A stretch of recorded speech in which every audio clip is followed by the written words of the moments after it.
Welcome to Sukesh economy classes. Telangana ప్రాంతంలో హైదరాబాద్ సంస్థానంలో భాగంగా ఉన్న తెలంగాణ నుండి ప్రస్తుత తెలంగాణ రాష్ట్రం వరకు భూమి హక్కుల రికార్డుల యొక్క పరిణామ క్రమాన్ని గుర్తించండి అని ప్రశ్న వస్తే 1936లో 7వ నిజామైన మీర్ ఉస్మాన్ అలీ ఖాన్ తీసుకొచ్చిన రెవెన్యూ చట్టం ప్రకారము హక్కుల రికార్డును పహానీగా మెన్షన్ చేశారు.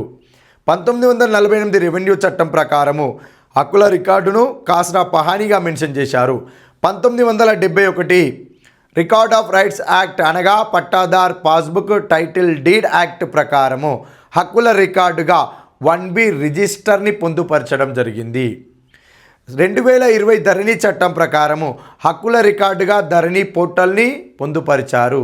ప్రజెంట్ ఉన్న నూతన రెవెన్యూ చట్టం 2024లో హక్కుల రికార్డుగా భూభారతి నమోదవ్వడం జరిగింది. అంటే నీకు తెలంగాణ ప్రాంతంలో హక్కుల రికార్డు ప్రారంభం నుండి ప్రస్తుతం వరకు వరుస క్రమంలో first pahani, khasra pahani, 1B register, Dharani, Bhubharati అనేది తెలంగాణ రాష్ట్రంలో ఉన్న భూమి హక్కుల రికార్డుల యొక్క పరిణామ క్రమము.